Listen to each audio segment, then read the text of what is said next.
jump on.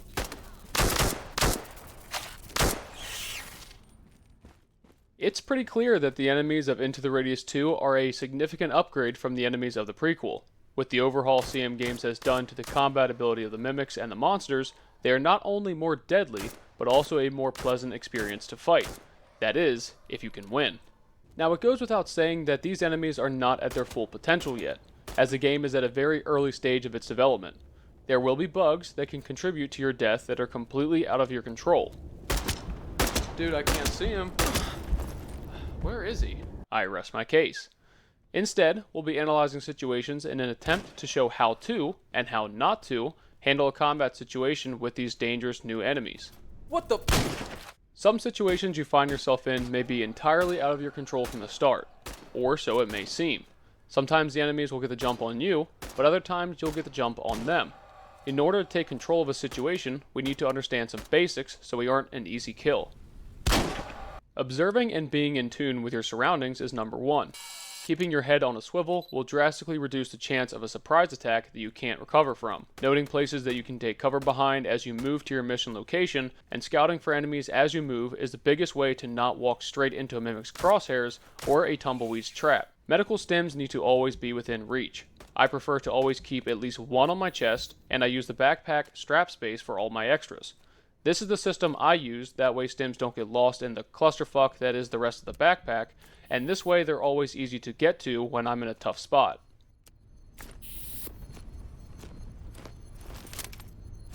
The effective range of your loadout is another important factor as to when and how you need to either initiate or respond to a fight. I'm certainly guilty of pushing the limits of my own weapons, but if losing fights consistently is something that you struggle with, this could be a reason why. Bringing a pistol to a long-range gunfight can get you done in pretty quickly if you're not careful. Cover is something you always want to keep within reach as you navigate a potentially dangerous area. Of course, not all areas are dangerous, and not all locations will have optimal cover, but it's crucial to have during a fight. At the very least, if a fight pops up and surprises you, don't stand out in the open and try to fight back. Run to cover, then take control of the situation.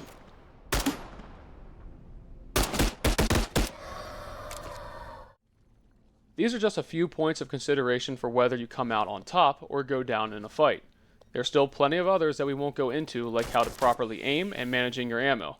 You may hear small references of these considerations, but we won't go into great detail of them. Maybe another day if there's interest in something like that, but for now, let's talk about who and what you'll be fighting.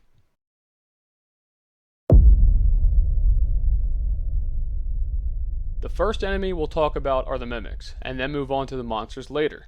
Mimics are humanoid creations of the Radius, imitating behavior of military personnel.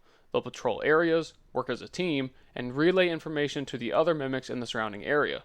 This alone can contribute to a lot of dangerous situations in which you, the player, will be maneuvered upon, and if you aren't paying attention to your surroundings, you can end up in a situation that you see no way out of. Oh god damn! Uh-oh, not good. Come on, give me the pistol. The weapon spread is so crazy. Mimics can also vary in their appearance and weapon loadout. As you might have already seen, some mimics take on more of a police patrolman appearance, while others look armed to the teeth with rifles and body armor. A general rule of thumb is the more dangerous they look, the more dangerous they are. And as you travel further north in the forest, the likelihood of encountering these more combat-effective enemies goes up. That's something else to keep in mind as you consider which gear you need to equip yourself with before setting out to different locations. With all of that out of the way, let's break down a specific scenario. The first situation takes place at the very back of the peninsula map, which only has one point of entry and egress, so there isn't much of a choice as to where to take this fight from, especially considering the weapons we're equipped with. Let's watch it in real time, then analyze it after. Few mimics up here. Oh, we got decent few mimics actually. Alright, let's see if we can get the drop on them. Yeah, there's a lot of them here.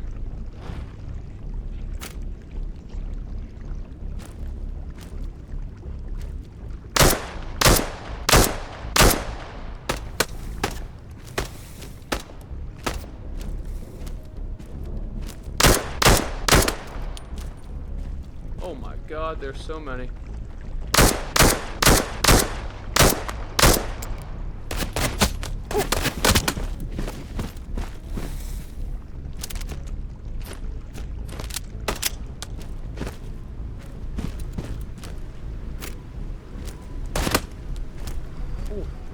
shotguns.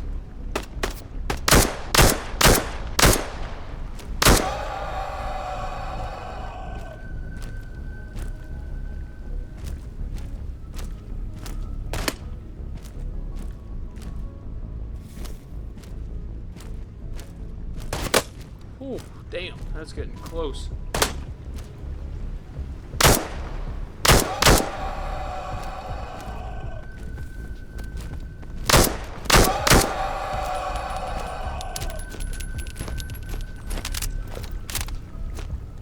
Got one freshie left.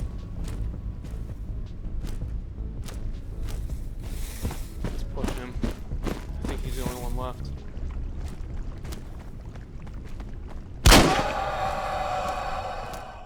Kloski, analysis. Let's put the 4 basics we talked about earlier on the side of the screen so we can easily reference them to see what we're doing right and what we're doing wrong. Since we don't know the area and there's a mission location up ahead, it's a good idea to have the gun in our hands and ready in case something gets a drop on us. As we approach the area, we're looking for cover, and you can tell there's very little to hide behind that would be considered hard cover. It's mostly concealment as there's lots of bushes that can block a sightline, but not a bullet. One advantage I did have in this area was the elevation change of the ground. This hill provided good cover from the mimics that were patrolling to the left, but kept me exposed to the mimics to the front. Because of this, it was time to start shooting at the mimics in front, which caused them to run around in a panic until they could locate where I was and get close enough to use their shotguns. Once that shot came toward me from the left, I had to check to see where it came from. That's when we discover 2 more mimics running at us from the left, and we're able to get a few shots on the first one until he goes out of view. I go back to my first position to start shooting at the first few mimics again, and here's where I made a mistake that could have gone bad. Hear that running noise? The mimic that I started shooting at when we popped over the hill is getting close, but I wasn't paying enough attention to the audio to notice. I get lucky here as he doesn't push me while I'm shooting at the other guys. Until we get the dreaded out of ammo. Time to find some cover or a relatively safe spot and get a freshie in there. This was also a good opportunity to get some distance as the shotgun mimics are now close enough to get relatively accurate fire on me. At this point, I don't know exactly where everyone is, and the sightline I have isn't very good since there's a lot of bushes around me. I can make lateral adjustments based on where the rounds are coming in from and where we can hear them. It's best to stick as close to cover as possible when peeking and trying to get a visual on where the enemies are coming from and reduce the chances of getting shot. The idea at this point is to try to section off fights, even though we don't yet know which direction one will come from. The tracers from the mimics help a ton in identifying where someone is, and you bet that's something we can take advantage of. The mimic running to our left can be easily heard. Much better situational awareness this time around for an easy kill. After expending an unknown amount of ammo, which felt like more than half of a magazine, it's best to reload to a fresh one rather than take the chance of going click when another mimic shows up. Regardless, we switch to this shotgun anyway, and since we don't know where that last mimic is, we push up to take cover behind the same hill as before since we know of the general area of the last guy. Once I start to hear him, we get the barrel pointed in his area and wait to see him, then wipe him off the map. This situation went pretty well, and while there are likely some things that could have been done to make this go better, we'd be arguing semantics. But not all fights go this well, so let's jump into one that isn't as cut and dry, where more mistakes are made, the enemies are more diverse, and let's see what we can learn. This next scenario takes place in the forest, roughly in the center of the map. We're attempting to be a sneaky little snake so we can start this fight off on our own terms, but my lack of situational awareness ruins that. Well, hang on a second here. You hear that squeaking noise? Now is the perfect time to start talking about these bastards. This little guy is a melee enemy that jumps at your face with the intention to chop you to pieces with scissors and razor blades. If you hear the sound of a mouse squeaking around, you've got creeps in the area, or also known as spawns, and you should proceed with caution even though a single attack doesn't deal a ton of damage. Their biggest advantage is keeping you distracted while mimics shoot and maneuver on you. The agility of a creep also makes it a hard target to hit, but when they are ready to pounce, they stop for a brief second, giving you the perfect window to take them out.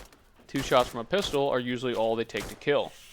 While these guys do make squeaking noises when not in stealth mode, hint hint, they do not always make noise. Like I just mentioned, they have stealth capabilities, and they can be found lurking in dark corners of a building, tall grass, or even in a relatively obvious spot that you aren't expecting. Oh, Jesus. I see you, motherfucker. Creeps are also pack creatures at times, rolling around with a bunch of homies and attacking from multiple angles.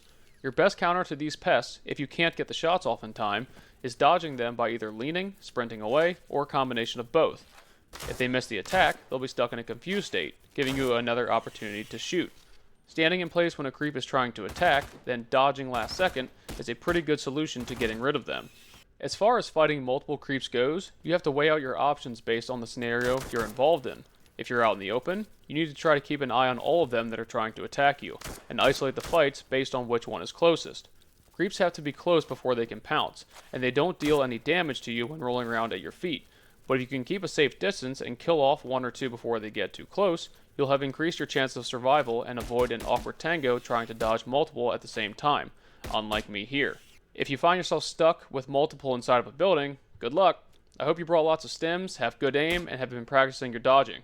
Anyway, let's get back to situation number 2. And dead. Which means as soon as I shoot one, go time. Oh shit! As you can see, the open window to my right was something I blindly walked past. Even though I was looking at it earlier, I didn't continue looking as I walked past it, and there just so happened to be a mimic in there waiting for me. Better situational awareness would have prevented this. Immediately we run to the last safe place we were at, and this area gives us good cover while we listen to what might come for us next.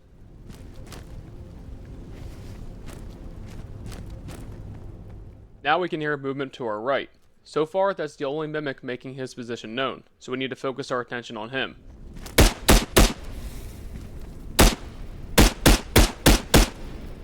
And while this is going on, now we can hear a spawn start creeping up on us from the left.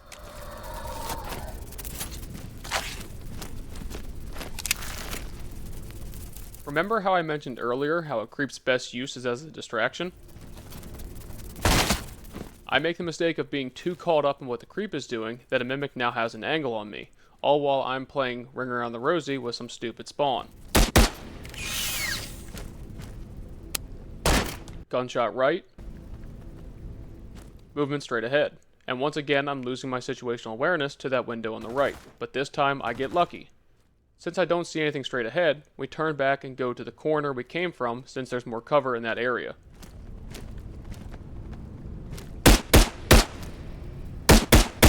The mimic behind the car must be the one from earlier since he has a shotgun. Whether this is a bug or intentional, the fence doesn't provide adequate protection, but works sometimes. Regardless, it's all we have. Now that our health is super low, it's time to pop that quick access health stim I mentioned before, and while this is going on, another mimic is moving around and trying to get an angle on us too.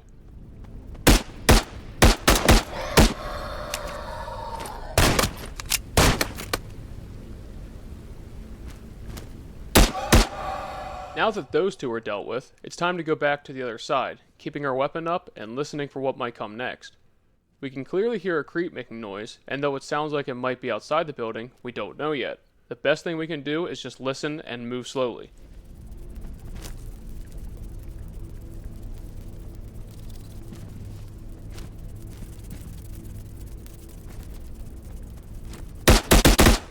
This is the first time we've checked this window like we're supposed to, and now we get a visual on what was hiding inside. But this shooting draws the attention of another mimic, and the spawn now sounds even louder. After catching a glimpse of that mimic, we make a smart decision to back up to cover before trying to engage. Try not to peek the same area too many times. If the situation allows, always try moving between multiple areas.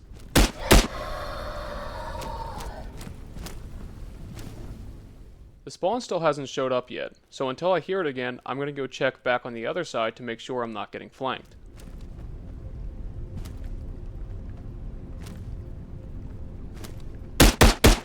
Shooting at this mimic on the roof drew the attention of another somewhere else to the right. Since I can't see him, I try my best to keep the right side not exposed while taking out the one on the roof.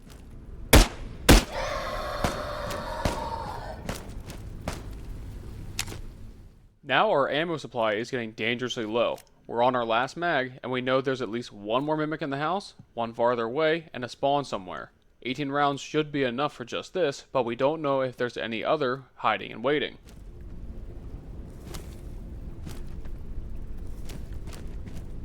We can still hear footsteps, and it's currently unknown where it's coming from. Keeping the gun up and ready while we search is always a good idea while in close quarters.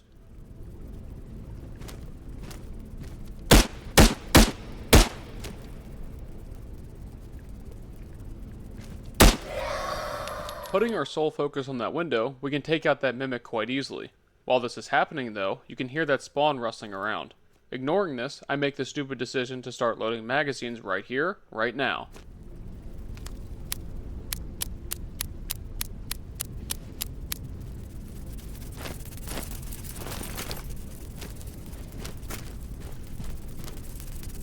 Once again, a lack of situational awareness puts us in a situation like this.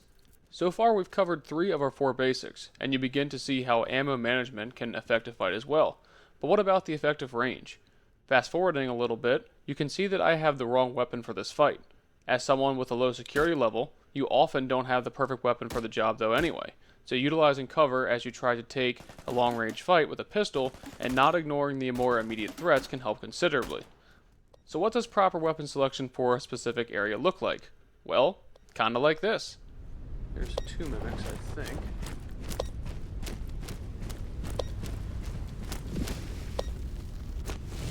Stop making noise.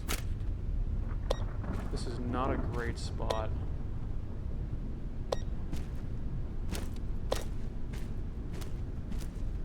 No smoke left.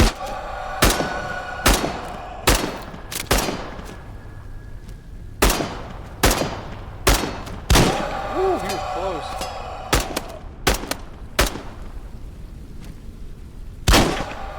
And that, ladies and gents, is textbook. Cover to cover, weapon up while moving, switching to a shotgun for up close and personal, moving from one side of cover to the other while getting shot at, not missing a single shot. Mwah.